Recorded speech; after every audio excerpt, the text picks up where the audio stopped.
Hello everyone.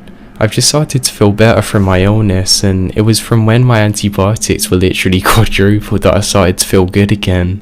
I'm actually going to have some really in-depth blood tests to figure out why I'm ill so often, because to be honest, it's really getting on my nerves because it's very detrimental. Because if you can imagine, every time I start to get in a really good flow of doing my videos, I seem to get really badly ill for a week or so and I can't upload. But I'll actually put a picture up on screen now of all the tests that they're doing on me, so hopefully this should sort this out for me. I just thought I'd give people an update because I know I've said in a couple of my videos recently about being ill, and if I'm honest, I've probably not been consistently well for over 3 months now, so I just need to get this sorted. But yeah, there's just an update on myself. And I've just got well enough to start making videos again, and I think you're all really going to enjoy this video. I made sure I chose some really scary stories for this, so let's all sit back and we will begin. My grandfather was a Royal Canadian Air Force pilot during World War II. His plane was brought down a number of times during the war. One of those times he experienced something he could never explain. His plane was shot down in Germany. It was a hazy evening and hard to see a whole lot. There was a group earlier that had been bombing the area.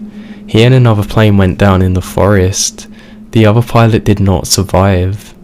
My grandfather was trying to find somewhere that he could hide out while the German planes were still in the air. He then heard somebody crying. He understood that most casualties of war were innocent civilians, so he was trying to find out who was crying to see if he could help them. It was getting very dark out when he found a little girl with cuts on her face and covered in dirt and ash. He didn't speak German very well, but he knew enough to figure out what she was saying. He followed her through the trees for a while. He couldn't see very much because there was a lot of ash in the air.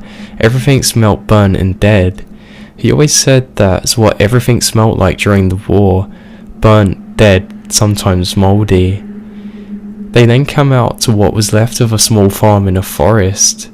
They were very near a small town, the one that had been bombed. A bomb hit the farm directly and everything was broken and collapsing. The girl then led him to the front door, which was half broken off, and they went inside. As he went inside, he couldn't find the little girl anymore. She was gone. He was very afraid because he had literally nowhere to go. It was the middle of night, so he had to stay hidden in the house until morning. In the morning, he then discovered that there were several bodies around the farm. There was a man, a woman, and 3 young girls. One of the girls looked exactly like the one who'd led him into the house. She had been crushed by a piece of wall. He buried the bodies and then went back to his plane to see if he could radio for help.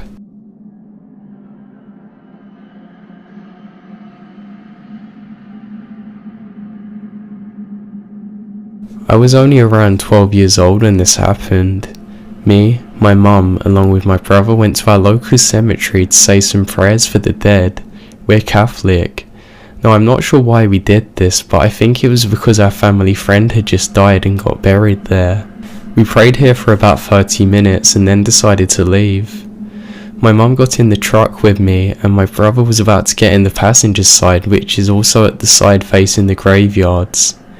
Right as my mum got in and shut the door, a random, unusually strong gust of wind started blowing in the direction of the graveyard. We then all suddenly heard the most horrific, disembodied scream that any of us have ever heard in our lives.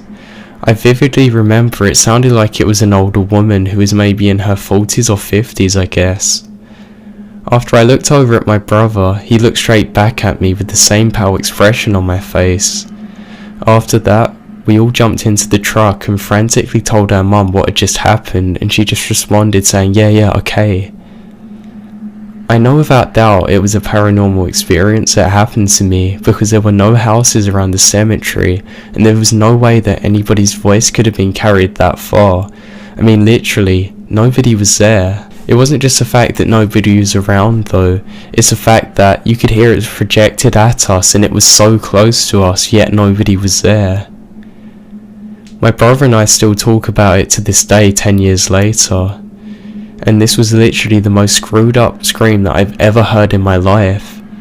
If I had to say, it would almost sound demonic.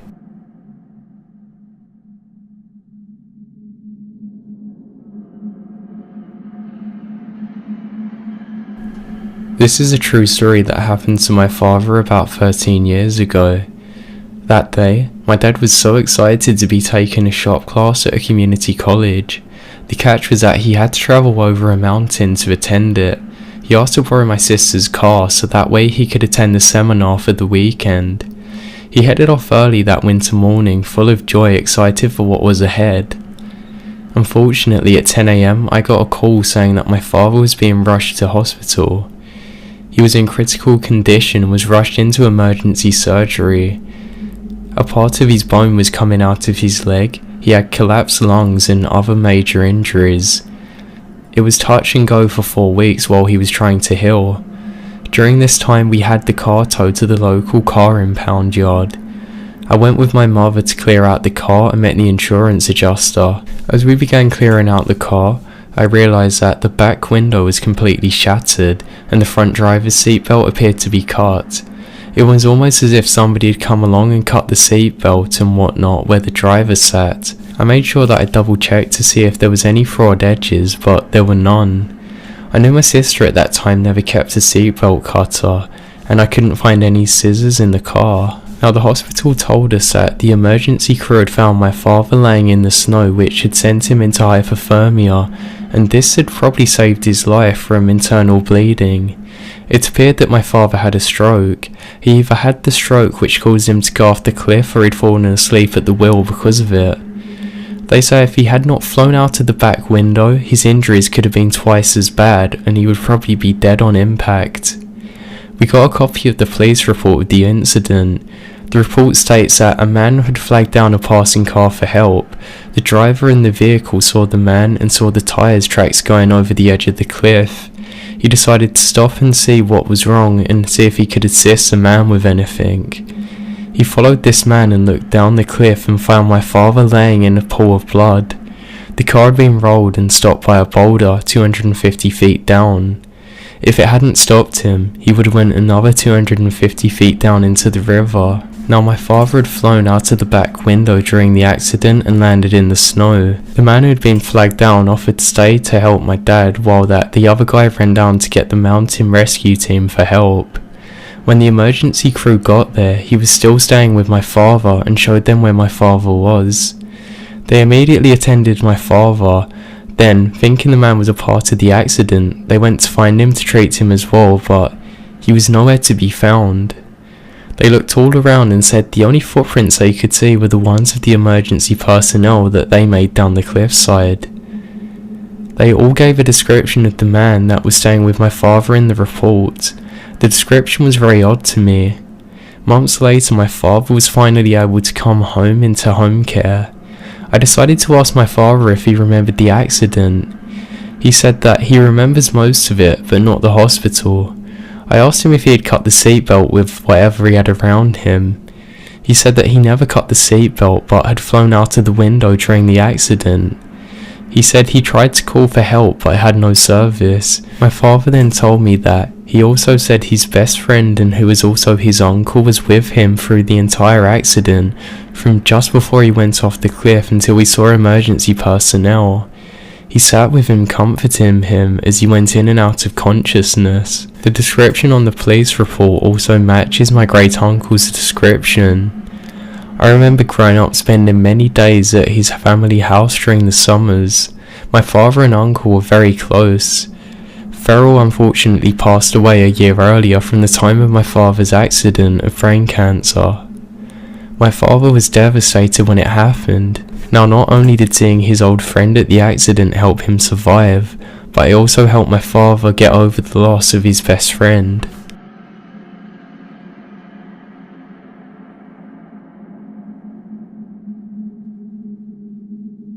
Ever since my grandpa died, which was back in 2004, the same type of bird has often been following us into places where we like to go or lived. Now, I'm no bird expert, but it's always pretty small and it has an orange breast. When it appears, it just looks curiously like it's just observing. It would actually get quite close to us and never even seem scared. But it would never eat anything that we left for it. A lot of the time that we would see it, it would be in his grave in the cemetery. But not always. Sometimes it comes after rethinking memories of my grandpa. I mean, like even yesterday, me, my mum and grandma were walking through the forest and picking up some berries and mushrooms like we normally do. Suddenly, this bird was next to us. It observed us for a moment and then simply flew away. My mum then told me that going through the forest and picking berries was one of my grandpa's favourite things to do.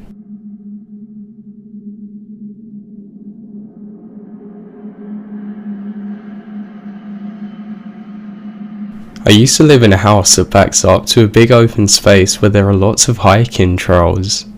Lots of joggers and people walk their dogs there.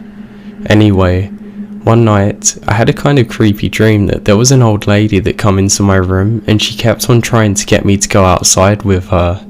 The dream woke me up, so I gone and got some water from the tap and turned off my fan because it was really cold when I fell asleep again.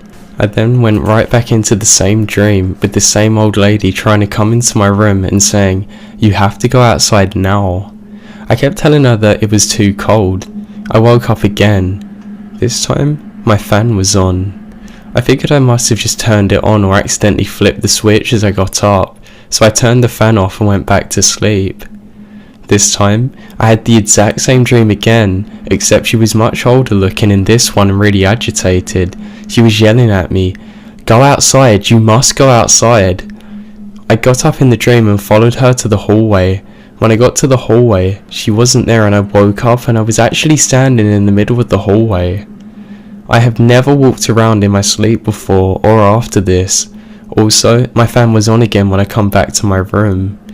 At this point, I was freaked out, so I gone and got something to eat and watched TV. I went back to bed at around 5 or 6 and the dream never came back. The really messed up part to all of this is that, a couple of days later, I saw that there were police cars in the open space, and when I asked my mum what was happening, she said that they found an older woman who was reported missing days ago, and she must have had a heart attack or stroke or something by the trail and actually died there.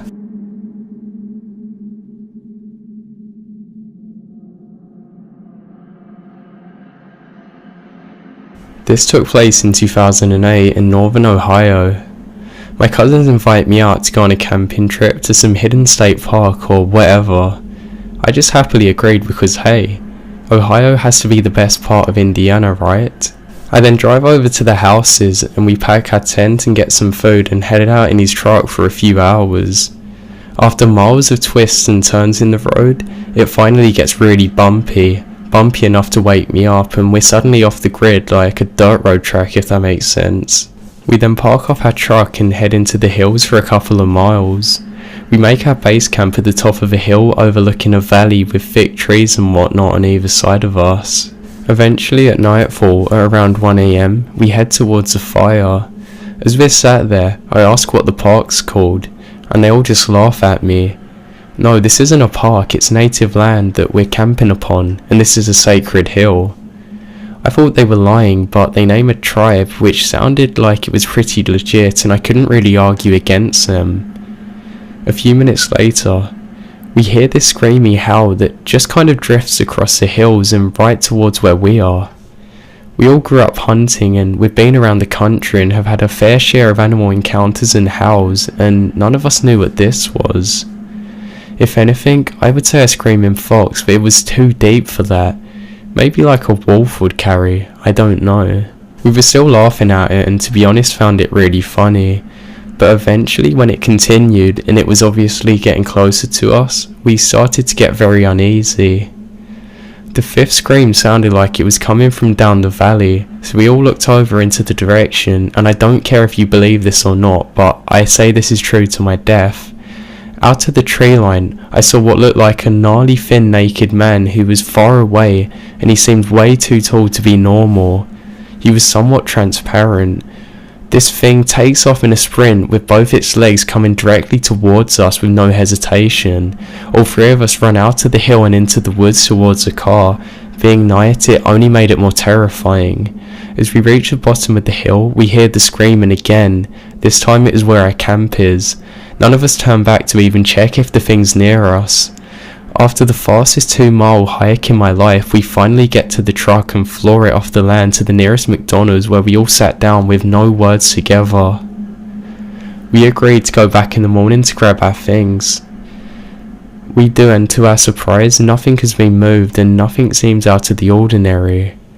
We expected the place to be trashed, or at least a few things to be taken.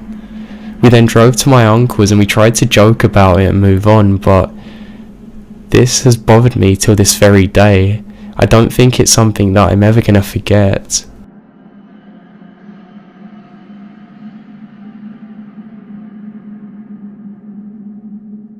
I just remember this today. About a year ago, when my mum and I were driving around, we approached a red light and the car in front of us started slowing down totally normally. This car had actually been in front of us for about 10 minutes. Nothing seemed out of the ordinary until the light turned green and the car didn't move. We waited here about a minute before my mum decided to beep at him to try and get this guy to move. But he still didn't move. There was no response. Now we couldn't see the back of their head, so we figured they'd just dropped something. The light turned red again, and at this point my mum beeped again out of annoyance, which probably isn't the best thing to do. A pedestrian starts walking across and had seen the whole thing. He decides to knock on the car window to make sure the person inside is okay. My mum and I watch as there's no response. He looks in the car, then looks at us with a really confused expression. He starts shaking his head while looking at us again. He does the same thing twice.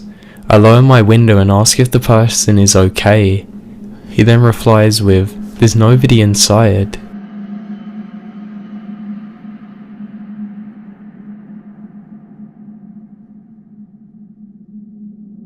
Way back when my mother was only a baby and my uncle was 4 years old, my grandmother invited some friends round while their husbands went out to drink at the pub.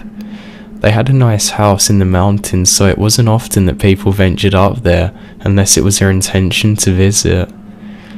After the men had left, the woman decided to do a Ouija board. My grandmother had already put my mother to sleep, and as the only other person in the house was my uncle who was playing in the kitchen with them, they all put their finger on the playset and asked the generic questions. Is anyone with us, etc. After a few minutes of trying to get it to move, it eventually went to yes.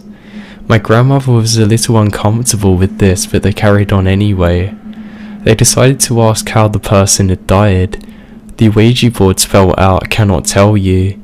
They asked who it was and it said the same again. This confused them. My grandmother asked why not, and it wouldn't tell them anything. The only answers that they can really get are weird ones like, "There are too many ears." My grandmother tells me that this surprised them and that they weren't sure if they wanted to carry on. That's when the thing began to move again, and it tells them, "Send the boy out of the room." Now this is my uncle. My grandmother is ashamed that she actually sent him into a different room. The board then starts spelling something else, but suddenly stops and spells out, "Somebody is coming."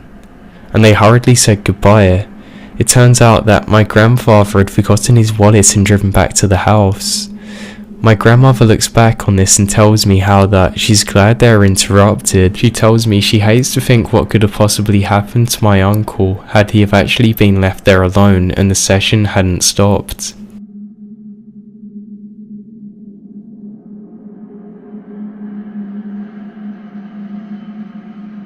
This happened about a month ago. I was in my room when I heard this loud crash coming from the doorway of my home. I went out there to see what was going on, and I could see that an angel sculpture had fallen onto the ground. The thing is that this sculpture's string was placed on a metal hook. The only way for it to be taken down is by somebody pulling on the string and holding it up over the hook.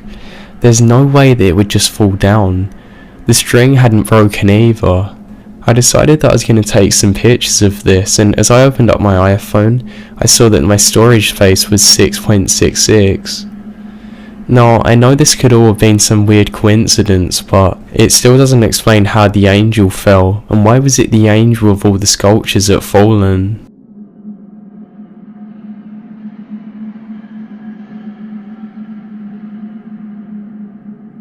About 20 years ago, my great-grandmother passed when I was in my early teens. We didn't live in the same state as her, so unfortunately we missed her funeral, but we were able to drive 2,000 miles to visit the rest of the family a couple of weeks later. Now, I'm from a Catholic family, so it was no surprise that she had the typical religious candles and statues of many saints. Among the things, there was a blonde doll in a blue dress in a giant glass cabinet. We were told by my aunt that the doll would grow hair, and apparently they regularly took care of it, bathing it, washing its clothes and trimming its hair. They also were convinced that there was a spirit living inside it. Coincidentally, my mum was familiar with that doll and tried to convince me that the doll's hair had grown. I wasn't buying it. I paid close attention to the length of its hair, because my family refused to let me take pictures. Now, the hair flowed a little past the shoulders. Nothing spectacular. It just looked like a regular doll.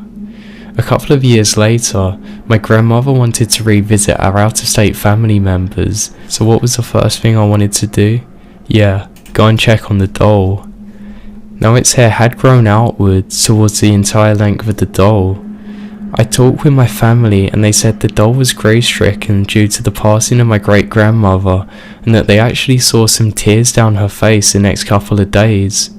They explained that they'd stopped cutting the hair because apparently that was my great-grandmother's thing. I hadn't seen the rest of my family since, but we hear from them once in a while, and the doll is still with them, and amazingly, the hair is still growing and everything. I never got a real explanation as to why this was happening, just that there was a spirit inside the doll.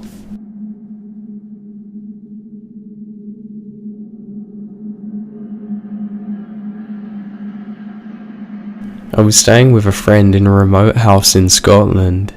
It was midnight and I woke up to go to the toilet, and suddenly it was very, very cold, and I heard somebody complain, "They always make this room so filthy, always. I'm always cleaning this, it's so dirty all the time, I can't stand it." It was freezing cold while I was hearing this, and suddenly, as soon as the talking stopped, it became warm again. The next morning, I told the house owner what happened last night and how it was suddenly very cold, and I couldn't finish my sentence before he said, "Who have you seen?" Now, that part where he said who sent shivers down my spine. What do you mean, who? He later told me his daughter and son-in-law lived in that very room, and the son-in-law had died in an accident, and he loved to keep the room spotless.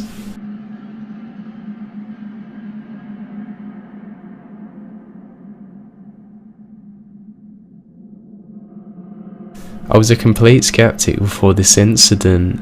My wife and I rented a secluded small 2-bedroom cabin in the Washington area so that way we could have a hiking adventure. Upon arriving, my wife walked into the house and said that there was no way she was sleeping in one of the rooms because of the energy. To her defense, it was a bit creepy. There was a weird doll dress that was on the walls of decoration. There was a weird rocking chair that seemed to move on its own, and there was also some door that seemed to lead into an attic. Once we got settled, we discovered a journal with entries from past guests. There were multiple terrifying entries. My husband woke up to the smell of bacon and eggs cooking, yet nobody was awake. I wouldn't mind that, to be honest.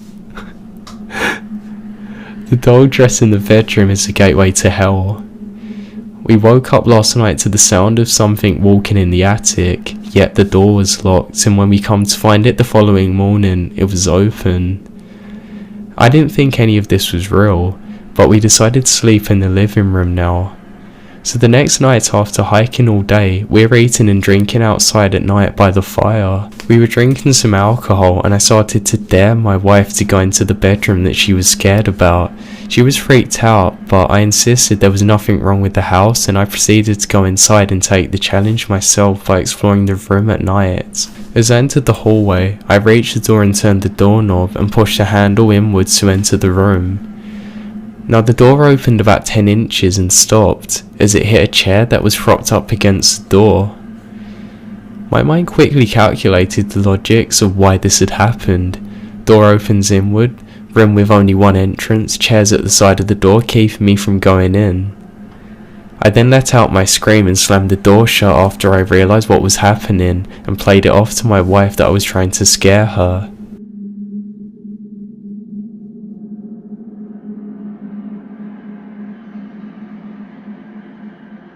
So it's about 5:30 AM. I went to bed about 15 minutes prior. I'm still not fully asleep. I can still hear CNN in the background on my TV. Then, I see a huge black force sprinting towards me from about 10 meters away. Instantly, I screamed so loud and ran out of my room. I was so scared I didn't really have any time to think. Imagine just laying there with your eyes closed, suddenly feeling like somebody's watching you, opening them, and somebody's running at you silently like they're on their tiptoes. Now the thing is, I haven't seen that thing since. I know whatever it was, it just felt really evil. I know that if I'd stayed there any longer, I would have been in great danger. And that's not the worst thing. It's happened again.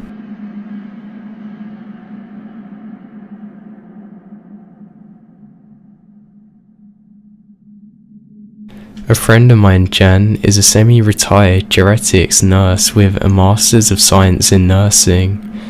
She is in her mid-60s and has experienced numerous unexplainable events in her career, and I have one story to share.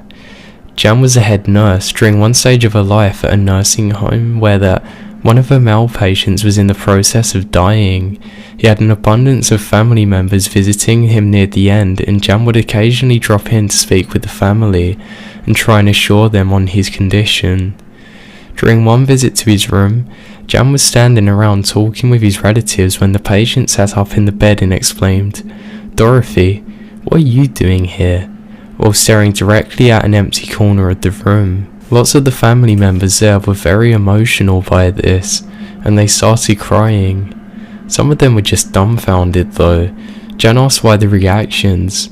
One of the patient's family members then stated that Dorothy was a patient's sister. She passed away within the last 24 hours, and they didn't want to upset him by telling him that his sister had died. Even reciting this story now still sends shivers up my spine.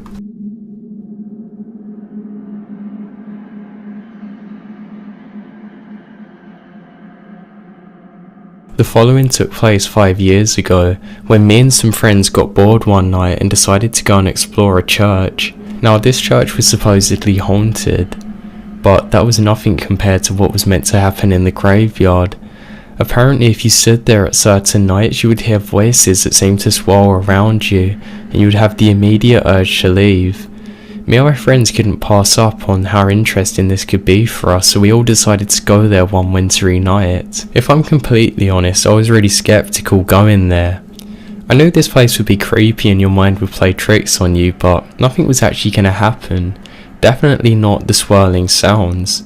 So anyway, as we get there, like I thought, nothing really happened. I got bored and my friends actually started trying to provoke ghosts. They did this for some time, but nothing really seemed to happen, so we decided to go back to the car. Just as we did so, this intense sudden storm really picked up. That was a little scary, to be honest. I mean, the others were laughing about it with me, but I think if we're true to ourselves, it did creep us out, because the weather was pretty calm up until then, and I didn't see any clouds until that point in the dark night sky. So we all make our way back to the car laughing and joking around about what we had heard. Nothing. Just as we're doing so, we hear this really loud crash sound like somebody smashed a piece of glass. We then turn around and see that all of the statues of angels have suddenly tipped over. I mean literally every single one. There was like 20 statues which we could see. 8 of them were angels and every single one was on its side now. I really wish I could tell you more about this story or a follow-up,